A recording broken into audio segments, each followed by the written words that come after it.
Bienvenidos a mi canal Audiolibros MLG. Vamos a continuar con el capítulo 3 del libro La actitud mental positiva, un camino hacia el éxito, de Napoleon Hill y Clement Stone. Capítulo 3. Elimine las telarañas de su pensamiento. Usted es aquello que piensa, pero ¿qué piensa usted? ¿Hasta qué extremo son ordenados sus procesos mentales? ¿Hasta qué extremo son directos sus pensamientos? ¿Y hasta qué extremo están limpios? Hay ciertas telarañas mentales que confunden los pensamientos de casi todo el mundo, incluso los de las mentes más brillantes. Negativo, : sentimientos, emociones, pasiones, hábitos, creencias y prejuicios. Nuestros pensamientos se enredan en estas telarañas. A veces tenemos unos hábitos indeseables y queremos corregirlos, y a veces sentimos una fuerte tentación de obrar el mal. Y después, como un insecto atrapado en la tela de una araña, luchamos por librarnos de ella. Nuestra voluntad consciente se halla en conflicto con nuestra imaginación y con la voluntad de nuestro subconsciente. Cuanto más luchamos, tanto más atrapados nos sentimos. Algunas personas se dan por vencidas y experimentan los conflictos mentales de un infierno viviente. Otras aprenden a extraer y a utilizar las facultades del subconsciente a través de la mente consciente. Y lo consiguen. : La actitud mental positiva, un camino hacia el éxito, le enseña a extraer y a utilizar esas facultades. Es posible que un insecto no pueda evitar quedar atrapado en la telaraña y, una vez atrapado, no puede escapar. Hay una cosa, sin embargo, sobre la que cada persona ejerce un absoluto control: su actitud mental. Podemos evitar las telarañas mentales, podemos eliminarlas, podemos barrerlas en cuanto empiecen a desarrollarse. Y una vez atrapados, podemos librarnos. Y podemos seguir siendo libres. Ello se consigue pensando con exactitud y con una AMP, actitud mental positiva. La exactitud de pensamiento es uno de los 17 principios del éxito revelados en la actitud mental positiva, un camino hacia el éxito. Para pensar con exactitud hay que razonar. La ciencia del razonamiento o de la exactitud de pensamiento se denomina lógica. Esta se puede adquirir a través de libros específicamente dedicados a este tema. Por ejemplo, El arte de la claridad de pensamiento, de Rudolf Flesch. Su oyente más entusiasta, de Wendell Johnson. Introducción a la lógica, de Irving Copy. Y El arte del pensamiento directo, de Edwin Leavitt Clark. Estos libros pueden constituir una extraordinaria ayuda desde el punto de vista práctico. Pero no actuamos solo por medio de la razón. Y la acción basada en el sentido común es el resultado de algo más que la mera razón. Depende de los hábitos de pensamiento y acción, de las intuiciones, de las experiencias y de otras influencias tales como las tendencias y el ambiente. Una de las telarañas de nuestra mente consiste en suponer que actuamos solo movidos por la razón, cuando lo cierto es que todo acto consciente es el resultado de hacer aquello que queremos hacer. Adoptamos decisiones. Cuando razonamos, mostramos tendencia a llegar a conclusiones favorables a los profundos impulsos internos de nuestro subconsciente. Y esta tendencia se da en todo el mundo, incluso en los grandes pensadores y filósofos. En el año 31 a.C., un filósofo griego que vivía en la ciudad del mar Egeo quiso ir a Cartago. Era maestro de lógica. Por consiguiente, analizó las razones favorables para emprender el viaje y las razones en contra. Por cada razón favorable, había muchas más razones que desaconsejaban el viaje. Como es natural, se marearía. El barco era tan pequeño que una tormenta tal vez pusiera en peligro su vida. Los piratas a bordo de rápidos veleros estaban al acecho en aguas de Trípoli, dispuestos a saquear los barcos mercantes. En caso de que el barco fuera apresado, los piratas le despojarían de sus bienes y a él le venderían como esclavo. La discreción le aconsejaba que no emprendiera el viaje. Pero lo emprendió. ¿Por qué? Porque quería hacerlo. De hecho, la emoción y la razón tendrían que estar equilibradas en la vida de todo el mundo. Ninguna de las dos debiera prevalecer. Por consiguiente, a veces es bueno hacer lo que se quiere en lugar de hacer aquello que teme la razón. En cuanto al filósofo, tuvo un viaje muy agradable y regresó a casa sano y salvo. Veamos qué le ocurrió a Sócrates, el gran filósofo ateniense que vivió entre los años 470 y 399 a.C., pasando a la historia como uno de los pensadores más grandes de todos los tiempos. Pese a toda su sabiduría, Sócrates tenía también telarañas mentales. De joven, Sócrates se enamoró de Xantipa, que era muy hermosa. Él no era apuesto, pero era muy persuasivo. Los individuos persuasivos tienen la capacidad de conseguir lo que desean, y Sócrates logró convencer a Xantipa de que se casara con él. ¿Está usted viendo tan solo la paja en el ojo ajeno? Finalizada la luna de miel, las cosas empezaron a ir mal en casa. Su mujer empezó a verle defectos, y él al verlos de ella. Él actuaba movido por su egoísmo. Ella andaba siempre fastidiándole. Y Sócrates afirmó, según se dice: mi objetivo en la vida era llevarme bien con la gente.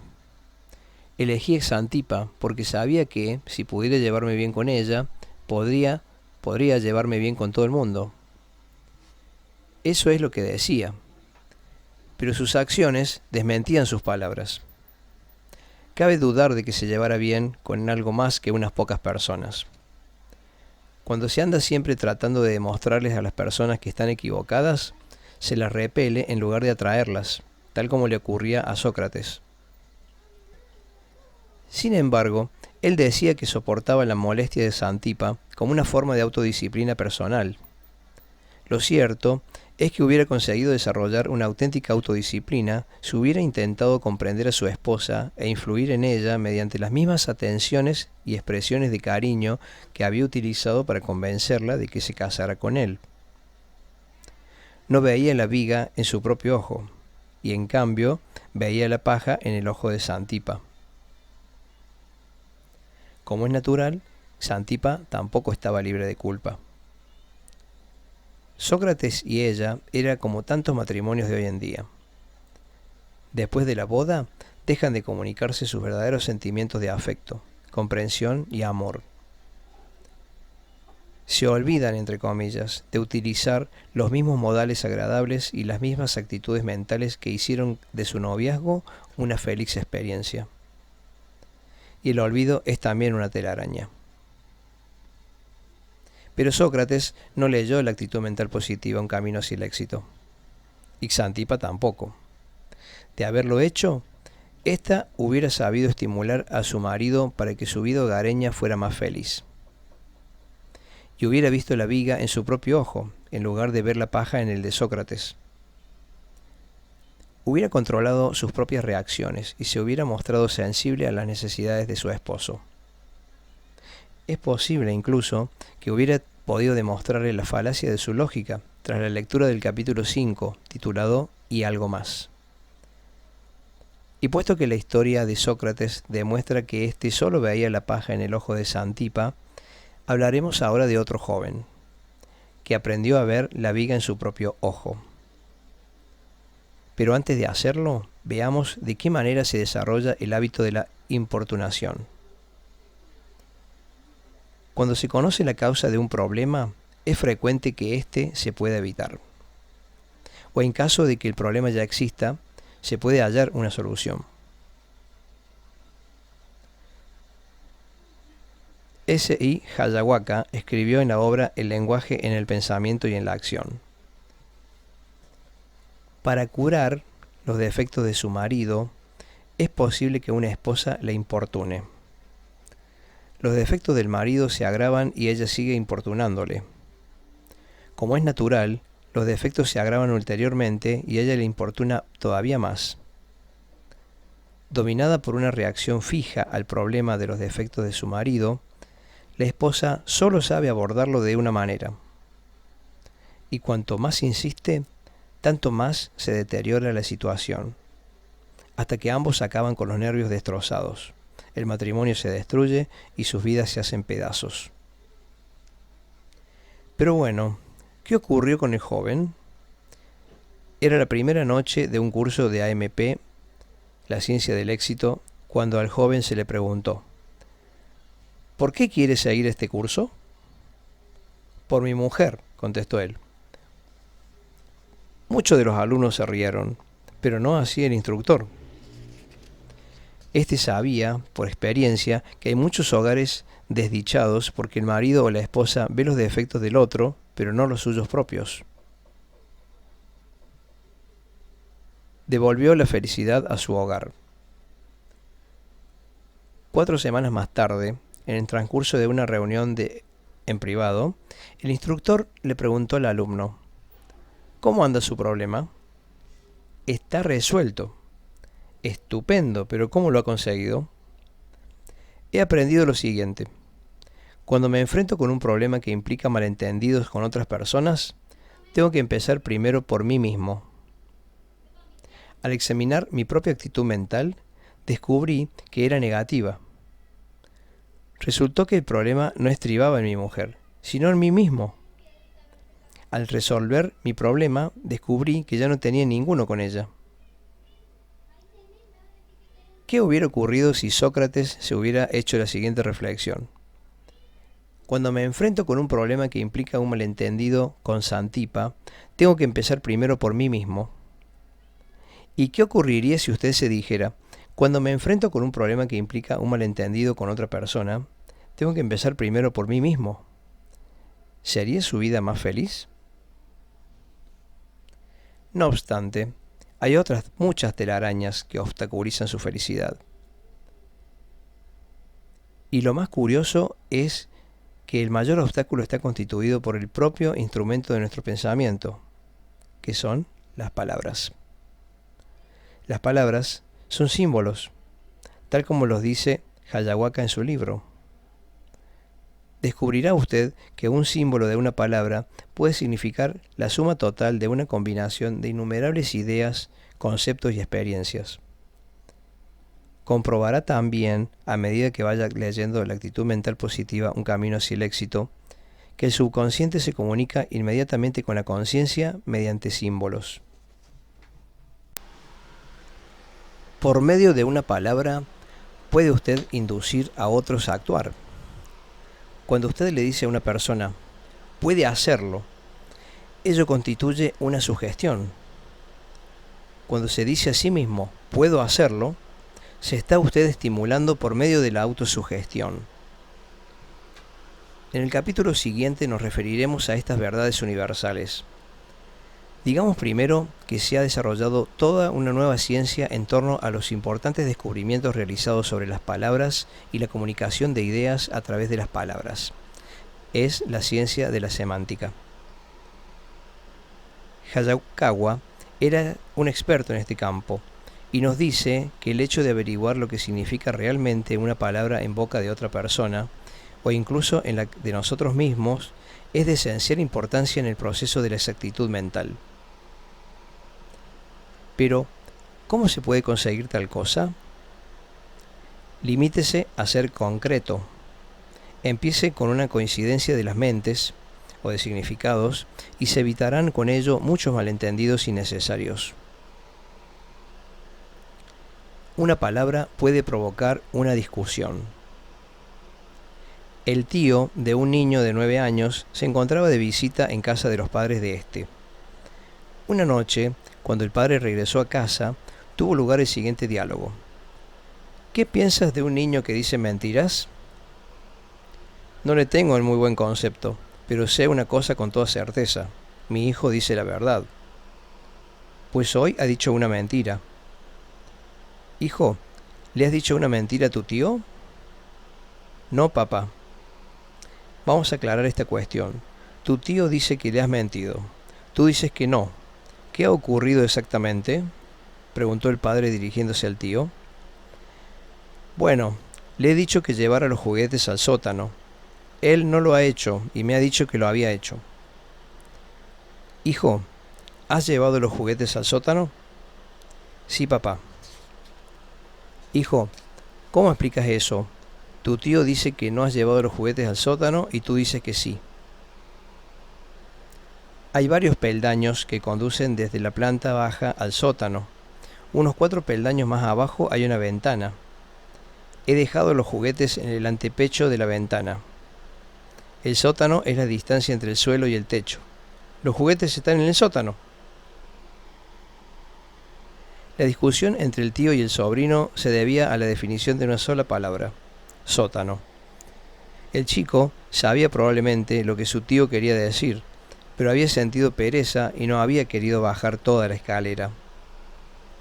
Al enfrentarse con el castigo, trató de salvarse, utilizando la lógica para demostrar su aseveración. Es posible que eso resulte un poco embrollado, pero veamos la historia más sugestiva de un joven que no conocía el significado del más importante símbolo verbal en cualquier idioma. ¿Y cuál es la palabra más importante en cualquier idioma? Esta palabra es Dios. No hace mucho tiempo, un estudiante de la Universidad de Columbia acudió a visitar al reverendo Harry Emerson Fosdick, pastor de la iglesia Riverside de la ciudad de Nueva York. El estudiante apenas había franqueado la puerta cuando dijo: «Soy ateo». Al sentarse, repitió en tono desafiante: «No creo en Dios». Empecemos con una coincidencia de las mentes. Afortunadamente, el Dr. Fosdick era un experto en el campo de la semántica. Sabía, por su dilatada experiencia, que jamás podía establecer una auténtica comunicación con otra persona a no ser que comprendiera exactamente qué quería decir aquella persona con las palabras que estaba empleando. Sabía también que era necesario que la otra persona le comprendiera a él. Por consiguiente, en lugar de ofenderse con la descarada afirmación del estudiante, el Dr. Fosdick le expresó un sincero y amistoso interés y después le rogó: «Por favor, descríbame el Dios en el que no cree». El joven tuvo que reflexionar, tal como le ocurre a cualquier persona a la que se dirige una pregunta que no provoca automáticamente una respuesta afirmativa o negativa. El Dr. Fosdick sabía que una pregunta atinada sería capaz de eliminar de la mente del joven las resistentes telarañas de pensamiento negativo. Al cabo de un rato, el estudiante empezó a tratar de describir al Dios en el que no creía. Al hacerlo así, le facilitó al clérigo una clara imagen del Dios que rechazaba. «Bueno», dijo el Dr. Fosdick una vez el alumno hubo terminado, «si ese es el Dios en el que usted no cree, yo tampoco creo en él. Por consiguiente, ambos somos ateos. No obstante», añadió, «seguimos teniendo el universo en nuestras manos. ¿Qué piensa usted de su formación, su significado?» Antes de despedirse del Dr. Fosdick, el joven había descubierto que no era ateo en absoluto, sino que, por el contrario, era un magnífico teísta. Creía en Dios. Ahora bien, el Dr. Fosdick no se había arredrado ante el uso impreciso de una palabra. En este caso, contribuyó a eliminar las telarañas mentales del joven haciéndole preguntas. Una respuesta clara y sencilla a la pregunta relativa a aquello en lo que el joven no creía fue suficiente para que se produjera una coincidencia de sus mentes. La segunda pregunta encauzó los pensamientos del joven hacia los canales adecuados y le dio al Dr. Fosdick la oportunidad de explicar lo que él entendía por Dios universal. Las ancas de rana le enseñaron la lógica. Tal como hemos visto, el estudiante llegó a dos conclusiones enteramente distintas. Cada una de ellas se basaba en una premisa distinta. Las telarañas impiden la exactitud de pensamiento e inducen a llegar a una conclusión errónea cuando se parte de una premisa falsa. W. Clement Stone tuvo a este respecto una divertida experiencia que describe de la manera siguiente. En mi infancia, me gustaba comer ancas de rana. Un día, en un restaurante, me sirvieron unas ancas de rana enormes y no me gustaron. Inmediatamente llegué a la conclusión de que no me gustaban las ancas de rana de gran tamaño. Algunos años más tarde, acudí a un lujoso restaurante de Louisville, Kentucky, y vi que en el menú figuraban ancas de rana. Mantuve con el camarero la siguiente conversación. ¿Son pequeñas estas ancas de rana? Sí, señor. ¿Estás seguro? Las grandes no me gustan. Sí, señor. Si son pequeñas, las tomaré. Sí, señor. Cuando regresó el camarero con el plato, vi que eran unas ancas de rana muy grandes. Me irrité y dije, estas ancas de rana no son pequeñas. Son las más pequeñas que hemos podido encontrar, señor, me contestó el camarero. Y para no desairarle, me comí las ancas de rana. Y me gustaron tanto que pensé que ojalá hubieran sido más grandes. Aprendí una lección de lógica. Al analizar la cuestión, comprendí que mis conclusiones sobre las ancas de rana grandes o pequeñas se habían basado en una premisa equivocada. No era el tamaño de las ancas de rana lo que las hacía desagradables. Lo que ocurría era que las enormes ancas de rana que había comido la primera vez no eran frescas. Y yo había asociado mi desagrado hacia las ancas de rana grandes con el tamaño y no ya con su mal estado. Vemos, por tanto, que las telarañas mentales impiden una exactitud de pensamiento cuando partimos de una premisa equivocada. Y de este modo, muchas personas no piensan con exactitud cuando permiten que ciertos símbolos verbales de carácter general confundan su mente con premisas equivocadas. Palabras o expresiones tales como siempre, solo, nunca, nada, todos, todo el mundo, nadie, no se puede, imposible, o esto, o aquello, son muy a menudo premisas equivocadas. Por consiguiente, cuando se las utiliza de esta manera, sus conclusiones lógicas son falsas.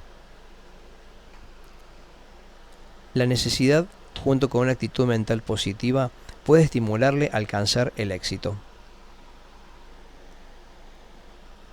Existe una palabra que, si se utiliza con una actitud mental positiva, puede inducir a una persona a alcanzar un honroso logro. Si se utiliza con una actitud mental negativa, se convierte en causante de mentiras, engaños y falsedades. La palabra es necesidad. La necesidad es la madre del ingenio y el padre del crimen. Unas normas inviolables de integridad son fundamentales para alcanzar cualquier logro que merezca la pena, y forman parte inherente de una actitud mental positiva. A lo largo de este libro, leerá usted muchas historias de éxito cuyos protagonistas se vieron impulsados por la necesidad. Y en todos los casos observará que tales personas alcanzaron el éxito sin transgredir ninguna norma inviolable de integridad. Lee Braxton es uno de estos hombres. Lee Braxton, de Waiteville, Carolina del Norte, era hijo de un modesto herrero que apenas ganaba para vivir. Era el 10º hijo de una familia de 12. Se puede decir, por tanto, señala el señor Braxton, que me familiaricé con la pobreza desde una época muy temprana de mi vida. Gracias a mi esfuerzo, conseguí superar el 6º año de estudios. Hice de limpiabotas, fui mozo en una tienda de combustibles, vendí periódicos, trabajé en una fábrica de géneros de punto, fui lavacoches y ayudante de mecánico. Al convertirse en mecánico, Lee pensó que había logrado sus máximas aspiraciones. Tal vez aún no se hubiera producido en él un descontento inspirador.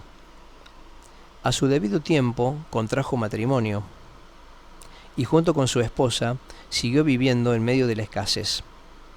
Estaba acostumbrado a la pobreza y ahora le pareció que le sería imposible romper los lazos que le mantenían atado, aunque le pagaban muy mal y apenas podía mantener a su familia. Los Braxton ya lo estaban pasando muy mal en su intento de seguir tirando cuando, para completar la sensación de derrota, él perdió el empleo. Estuvo a punto de perder la casa al no poder hacer frente a la hipoteca. La situación parecía desesperada. Pero Lee era un hombre de carácter. Era también un hombre religioso. Y creía que Dios es siempre un Dios bueno. Por consiguiente rezó, pidiendo su guía e inspiración. Como en respuesta a su plegaria, un amigo le proporcionó el libro Piense y hágase rico. Este amigo había perdido su empleo y su casa durante los días de la depresión, y se había sentido estimulado a recuperar su fortuna tras haber leído Piense y hágase rico. Ahora Lee estaba preparado. Leyó el libro una y otra vez. Estaba buscando el éxito económico y se dijo a sí mismo: me parece que hay algo que tengo que hacer. He de añadir algo. Ningún libro lo hará por mí. Lo primero que debo hacer es desarrollar una aptitud mental positiva en relación con mis aptitudes y mis oportunidades. Tengo que elegir sin falta un objetivo concreto. Y cuando lo haga, he de apuntar más alto de lo que jamás haya hecho en el pasado. Pero tengo que poner manos a la obra. Empezaré con el primer empleo que pueda encontrar. Buscó un trabajo y lo encontró. Al principio no era muy lucrativo. Sin embargo, pocos años después de haber leído Piense y hágase rico, Lee Braxton organizó y se convirtió en presidente de First National Bank de Whiteville. Fue elegido alcalde de su ciudad y participó en muchos y muy buenos negocios. Y es que Lee había apuntado alto, mejor dicho, muy alto. Se había propuesto el objetivo de ser lo suficientemente rico como para poder retirarse a la edad de 50 años. Alcanzó su meta con 6 años de adelanto. Se retiró de los negocios activos con una considerable fortuna y unos magníficos ingresos propios a la edad de 44 años. Hoy en día, Lee Braxton lleva una vida útil. Dedica todos sus esfuerzos a ayudar al pastor evangelista Oral Roberts en su ministerio. Ahora bien, los trabajos que hizo y las inversiones que efectuó para elevarse desde el fracaso hasta el éxito no tienen importancia aquí. Lo que nos importa es el hecho de que la necesidad induce a un hombre con actitud mental positiva a actuar sin transgredir las normas consideradas como inviolables. Un hombre honrado no engañaría, estafaría o robaría a causa de la necesidad. La honradez es inherente a una actitud mental positiva. Necesidad, actitud mental negativa y crimen. Comparemos ahora a este hombre con los miles de personas que poseen una actitud mental negativa y se encuentran en prisión por robo, desfalco u otros delitos.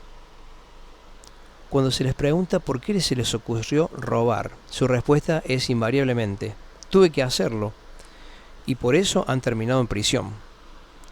Se dejaron arrastrar hacia la falta de honradez porque sus telarañas mentales les indujeron a creer que la necesidad obliga a las personas a ser deshonestas. Hace algunos años, Napoleon Hill, que era asesor personal en la biblioteca de la Penitenciaría Federal de Atlanta, mantuvo varias conversaciones con Al Capone.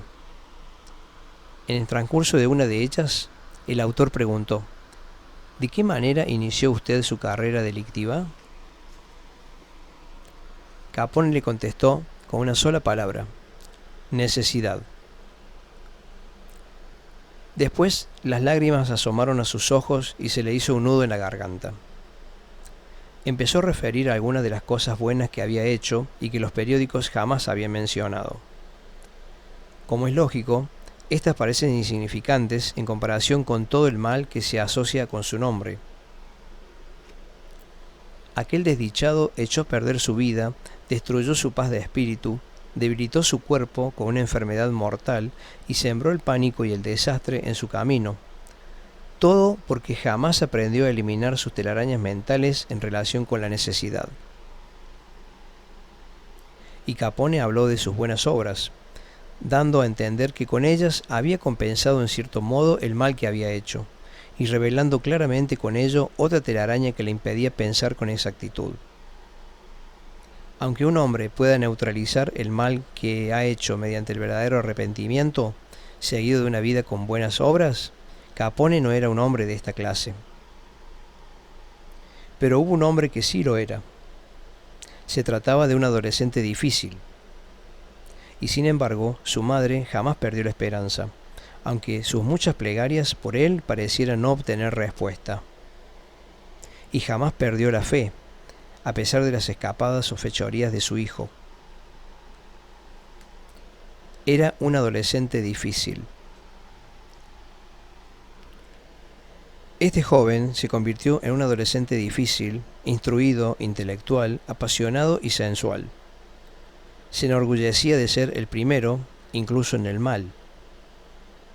Se dice que desobedecía a sus padres y maestros, que mentía y engañaba, que cometía pequeñas fechorías, hacía trampa en el juego y se entregaba a toda clase de excesos alcohólicos y sexuales.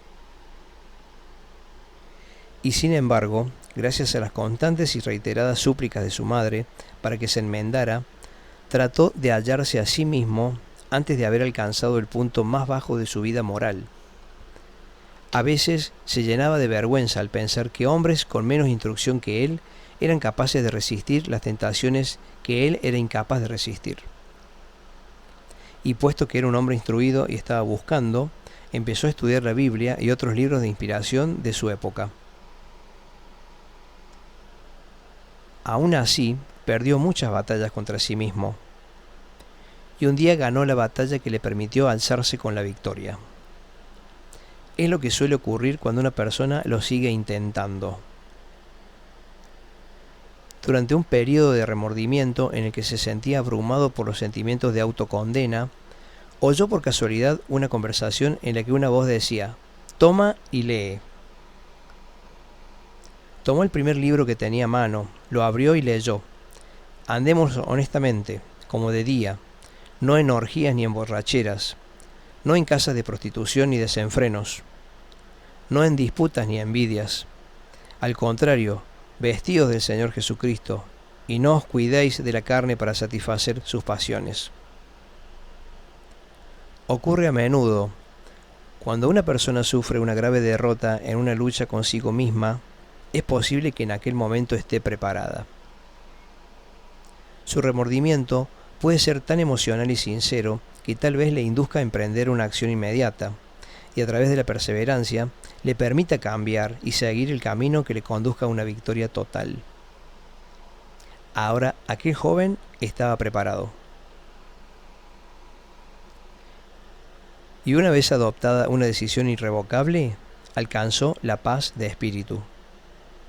Creía que la potencia divina le ayudaría a superar los pecados contra los que antes había luchado en vano, y adquirió una profunda espiritualidad.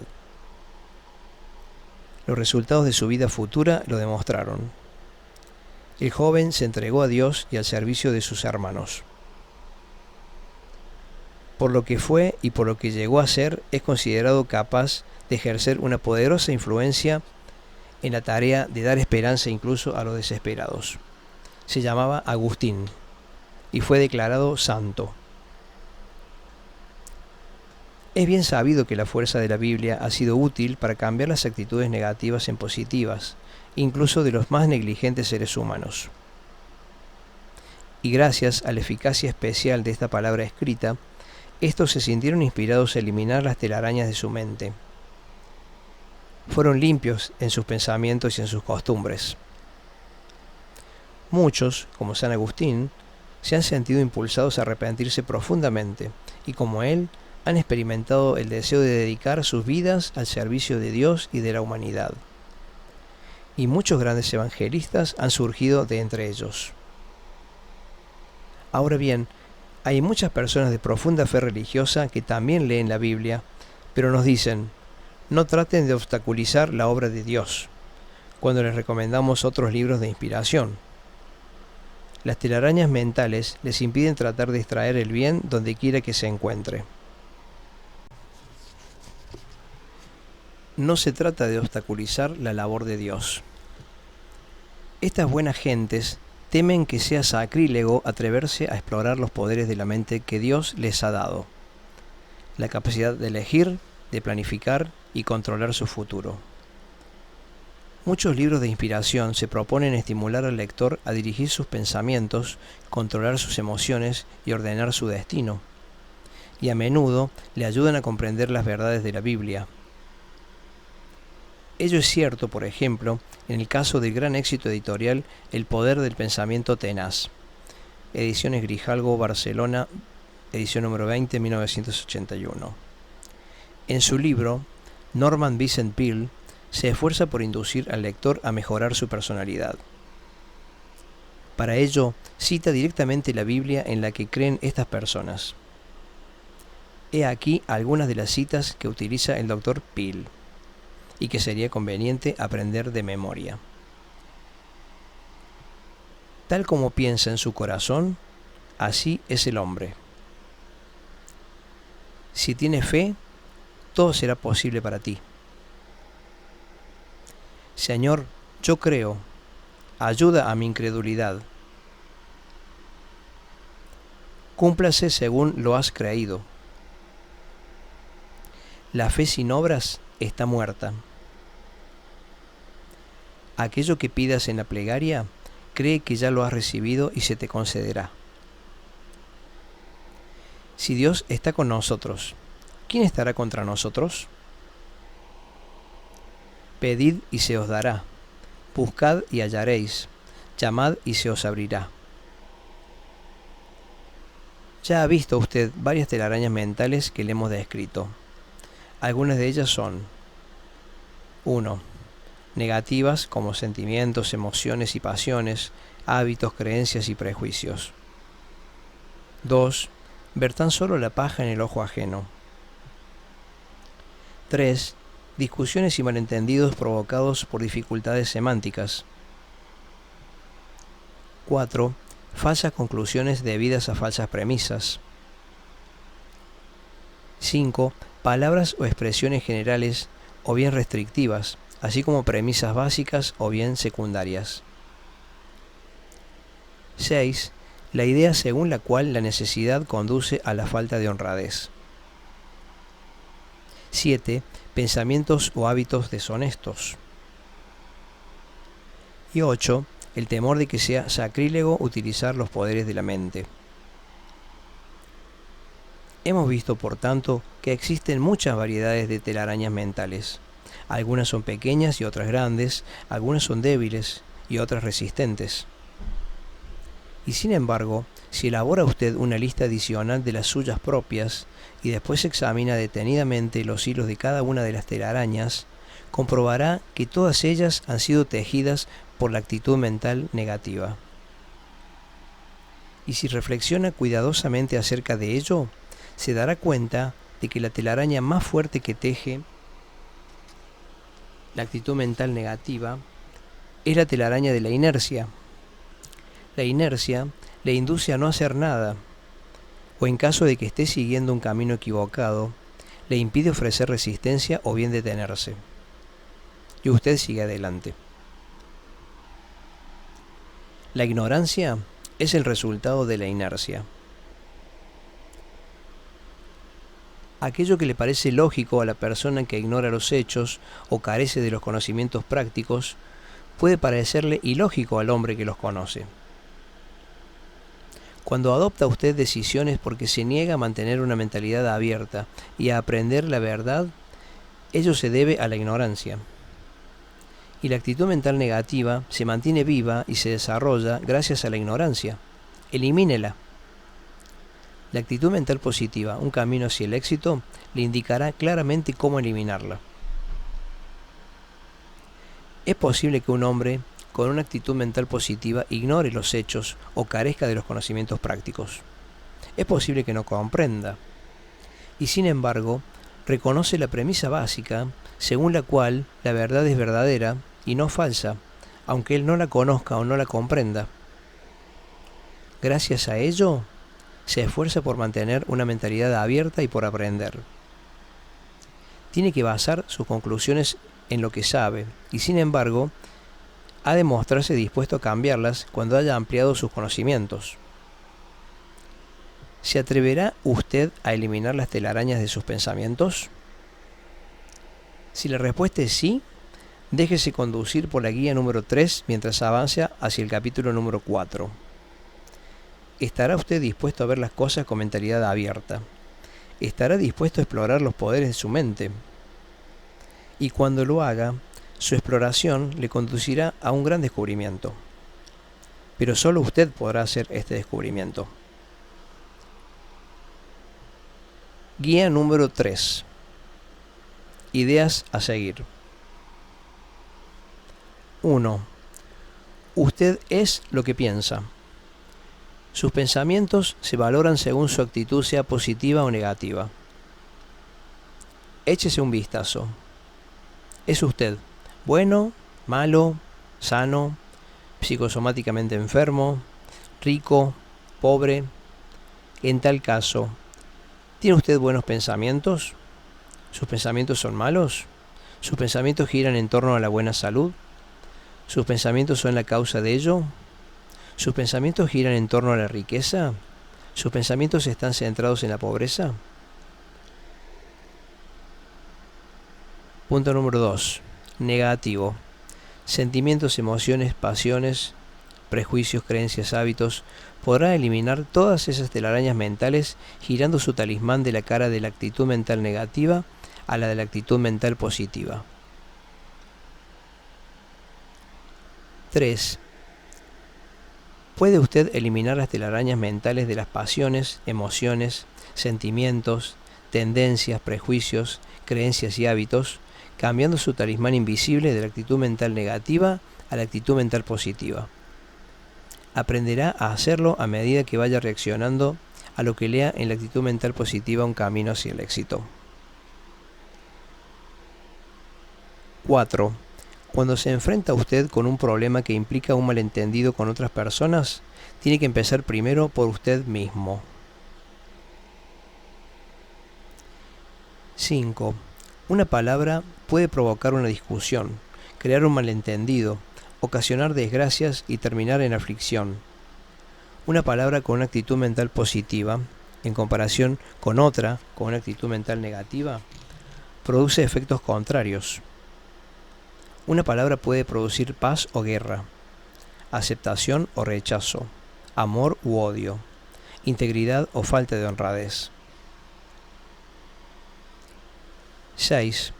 Empecemos con una coincidencia de las mentes.